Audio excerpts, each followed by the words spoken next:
Welcome to Second Listen Saturday on the Parenting Roundabout podcast, where we share some fun moments from a past episode for your weekend listening pleasure. Look for new episodes every Monday through Friday. We are going to talk about our Ready for Kids checklist, or how to think about whether you're ready for kids. So, Nicole, you have this one. Okay. So I have a son who's 21 and we've been there's been a lot of discussion around his career lately and what he's going to do, because he's going to be a senior in university this coming year. Oh my gosh. Can you believe it? Didn't he just start? Can you believe it? I know, How long right? have we been doing this podcast, man? Isn't that crazy? Mm-hmm. That is crazy. Yeah, he's going to be a senior this year. So he'll be graduating. He didn't skip a year or anything? Nope, nada. I'm completely freaked out. I know, isn't it? So is he, because he doesn't know what he's going to do. He does have an idea. I mean, he, could always fall back on his lizard, skills, but he wants to parlay that into the field of medicine. Wow. So he is, kind of plotting out his next decade of life, which it will take. No pressure. For him to accomplish that. So we were talking last night, and he's also very family oriented too. So he was saying, well, I don't want to be 40 and having kids, right? Like I would like to be a younger parent, like younger dad. Well, you're like, are you trying to tell us something, son? I know, right? I'm like, okay, I don't know where this is going. But I mean, my husband and I mean, we were fairly, we've talked about this before, but we were in our early 20s when we started having kids. And, so we were, talking about like, okay, well, when would if it was possible, when would he want to have children, right? So, I mean, of course, all these ducks have to line up, be in a row, and so anyway, he said, well, when did you know that you were ready to have children or wanted to have children? And I said, well, it's interesting because I'd never really thought about it. All I knew is that I had this like checklist or these series of hoops that I had to jump through. And once I got through those hoops, then I could sit down and think about having kids. So it wasn't always something that I knew that I wanted to do or I knew I wanted to have, which is interesting because all my teen years and my early years, I babysat, I taught swim lessons, I taught figure skating lessons. I was always around kids, but I never ever thought, okay, I can't wait to be a mom and I can't wait to have kids. And so I was kind of saying, I was saying to him, well, I had this big checklist in my head of, and I just went through the checklist and crossed it off and kept crossing it off. Did you add a few more items to it just to slow him down a little bit more? You must own a house. That will slow him down quite a bit. So, so I had quite a few things on my little list, which included, of course, getting through school and having a job and being married. It was a very traditional approach, mind you, because, things don't need to be done that way. And I had to have a car. I don't know why that was there. How are you going to get home from the hospital, That's right. I also had to have a pet. I needed to have a pet. So practice, baby? It must have been. That must have been the reason. And I also needed to live in the city, which was interesting because I did not live in the city when I had my son. So I don't know. I did not accomplish that. Anyway, so it made me think, okay, do other people have these kind of requirements, or do they just kind of let it happen when it happens? Do they pre-plan it? I don't know, like, how do you know when you're ready for kids? Like, it was hard to answer him, right? Like, hey, this worked for me, but how do you know when you're going to be ready for kids or want to have children and want to try and have children or whatever, Especially these days, because it seems like the delay to have children is far more common than what it used to be. So, I don't know. That's my question. How did you know you were ready, or what what did you need to have in place before you had your children? I guess I had a lot of those traditional things in my mind too, like you said. You know, I wanted to be married, but beyond that, I don't think I was thinking that much about it, which is probably not so smart. But you know, I don't remember thinking like I need to get to a certain place in my career. But I also didn't get married until I was 30. So I had already been working for a while. And I do remember thinking at some point in my 20s when I was single, like, well, you know, if I get to a certain age, which I hadn't pinned down, I would want to have a kid anyway, you know, have a kid even if I wasn't even if I wasn't married. Right. But it just sort of never got to that point, so I didn't have to think about it too much. But even when you were married, did you feel like you had to have like these things in place before you started to think about kids? Like you know? The only thing I had started a new job pretty like right before I got married, like maybe a month or two before I got married, I started a new job. So I said, well, I can't have a baby until I've been in this job for at least a year. So we need to wait a couple of months. Yeah. And that was it. I was like, I need to get my maternity benefits. So, oh, that's a good idea. So that was the only thing that I put a pause on until after I got married. And so our kid was born like a year and a half after we got married.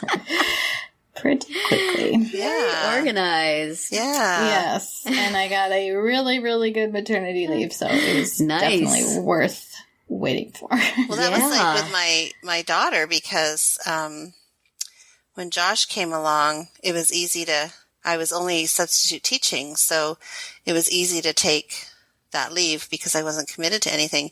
But with my daughter, I said in my mind, I was like, okay, I cannot have her until it's 2001. We had my son in 1996. I said, it has to be 2001 because that was the year that the Canadian government legislated year-long maternity leaves. Oh. So I was like, I wanted to be at home with her and wanted to be on a maternity leave for that length of time. So, I had to, I knew that Canada had that. So, but I didn't realize it wasn't until 2001. So that was worth waiting for. It was. Well, it was 6 months prior to that, which is still a good deal according to American standards. Yeah. But then, in 2001, then it became a year. So, yeah, it was that was another little thing on my checklist for my second one. How about you, Terry? Yeah, I'm trying to remember. I mean, it's been a long time. I mean, I think I certainly wanted to be married and I wanted to be at a certain level of maturity. And, but by the time I got married, my husband and I were both in our 30s and we bought a house right away as soon as actually a little bit before we got married, so we would have it there. So we were all ready, all the boxes were checked and then nothing happens. So this is why I feel that, you can schedule it down and say, this is when the right time will be. Doesn't always mean it happens then. Yeah. And it was a lot of, as I've talked about before, it was a lot of trying and then it was a lot of trying to adopt and all sorts of things going on. And in the, while this all was going on, my brother-in-law and sister-in-law got married and of course she got pregnant. And then I'm like, I would really be brokenhearted if I didn't have a baby and they did, which is stupid. That's never the way you want it to be. But emotionally, it's hard because, we were ready. We checked off the boxes. We were ready to go. And while we're waiting and nothing is happening, other people seem to be having no problem. And you go to all these baby showers and you're going, wait a minute. I was higher up on the list here. What's going on? So, that's why I the whole idea of planning things I have come to feel is, good is an intellectual exercise, and if it makes you wait till a time of your life that's appropriate, but nobody ever really knows. And there's kids who've come along as a complete surprise when their parents were not ready at all, who have done just fine, and their parents, in retrospect, feel like, hey, guess what? We were ready. So sometimes, readiness is overrated. Well, and I think in my naivety, that didn't even cross my mind, like at 24, 25. Mm-hmm. And then as I got older, obviously became far more aware that, it doesn't always happen the way you plan it. Right. So I tried that was one of the things that I tried to impress on my son when we were talking, was that you can have all of this mapped out, but that doesn't mean that it's going to happen. And so you also need to be prepared for that, because I don't think, from what I understand, there's a lot of support. Maybe there is more so these days, but I've had lots of friends over the years who have tried and, it took them several times or didn't at all. So talking to him about having kids, I also mentioned, hey, it's not 100% guarantee. Yes. Right. Yeah, like, for sure. You can spend all these years trying not to get pregnant, and then when you want to, it still may not happen. So prepare yourself for all eventualities is a good plan. Exactly. So do you share that with your kids? Which kind of makes you want to start early. Yeah. And also to just be open to other options. A force greater than yourself seeing things with more perspective. Yeah, exactly. One might say. I think too, also like being careful or taking care of your body, like, and making sure that you're healthy and not, you know what I mean? Like just kind of in a good place physically. I don't know. Right. I just like, there's all these like little requirements. I don't know. Yeah. Well, it's hard when you're talking to your kid, because you want to leave the door open that if something happens, you don't want them to be afraid to say anything. My mom will be so mad if I got pregnant now. Right. But at the same time, from your elderly wisdom that really there are better and worse times. And if you can make it to the better time, you should do that. Mm-hmm. So it's, my daughter says this sometimes, and, she has no husband on the horizon at this point. And, whenever we talk about it, I say, well, do you feel like you would be ready for that now? No. And I'm going, yes, thank you. But at the same time, it's hard to, there are kids for whom parts of that checklist are never going to happen. And then want to say, well, that's it. I'm sorry. If you can't get all these things, then, that part of your life is just not going to happen. Move on to something else. Get a hobby, get a cat. Yeah. So it's, it's, you don't want to put pressure on, and you don't want to also send the wrong message. And one of the fun things about parenting is dealing with those questions. Yeah. Because I felt a lot of pressure to have things done the right, quote unquote, right way. Mm-hmm. But I don't want to I want my kids to know that there's probably it might be a little bit easier to have children when you have a career and income. But I don't want them to not tell me or be afraid or have it think that it's going to ruin their life if that doesn't happen on that timeline. I don't know. I'm doing a lot of talking here. Catherine, what do you think? Yeah, like Terry said, it's something that obviously you are the best person to talk with your child about it, but at the same time, there's so many layers layers. that make it hard. I never felt pressure from my parents, in terms of getting married or having kids. And both of my siblings actually don't have children. Have chosen not to. So, and my parents have been very good about not being difficult about that. Like once in a while, my brother still, he and my sister-in-law are both in their 40s now, and he will still once in a while be like, yeah, maybe we'll have a baby, like just to mess with my mom. Oh no, your poor mom.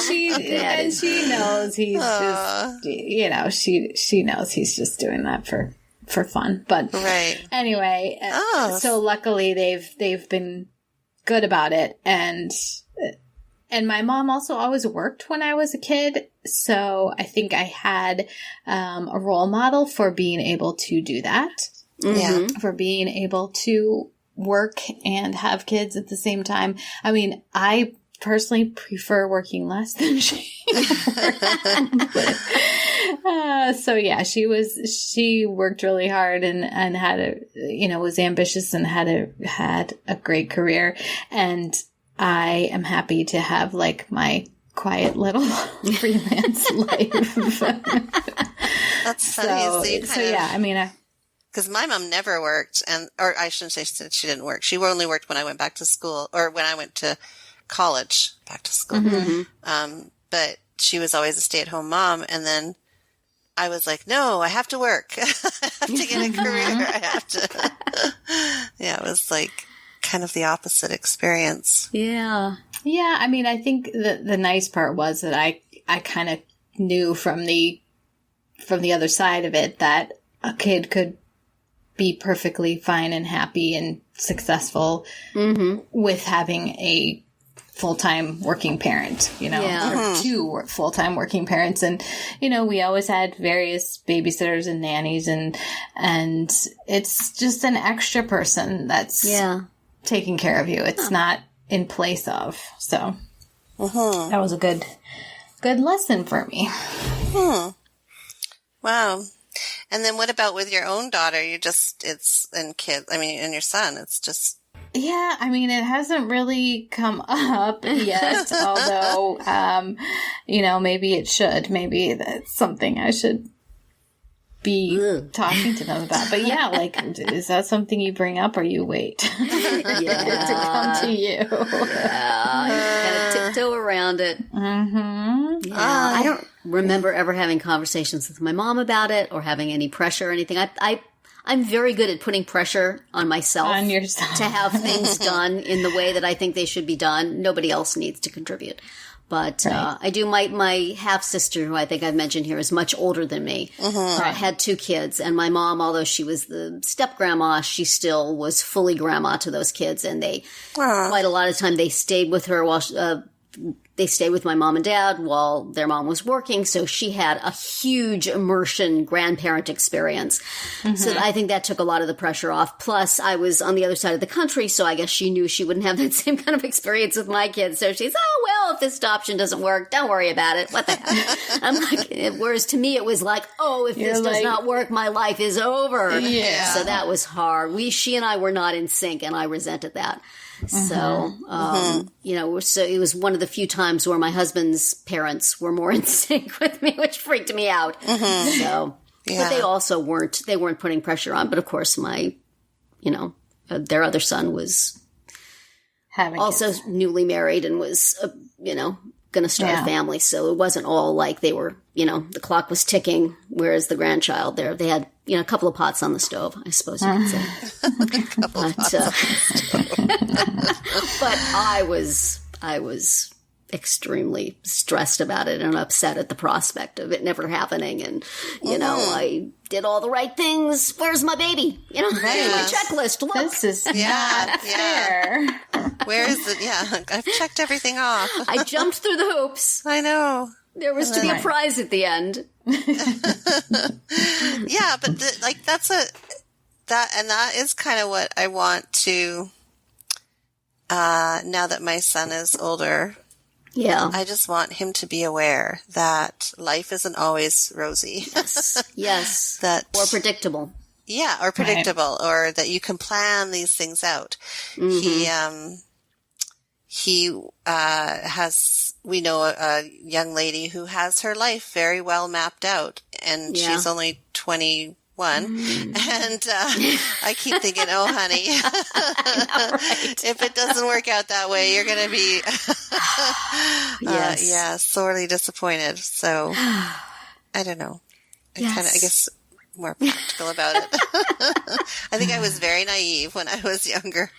Yeah. Very naive. That's the function of youth. Yes. That's how we get through, is by believing that we can control things. Yeah, and, that's right. Then once you realize you can't, everything falls apart. Yeah. Warn them about that. I have that experience Yes. on a regular basis. Okay.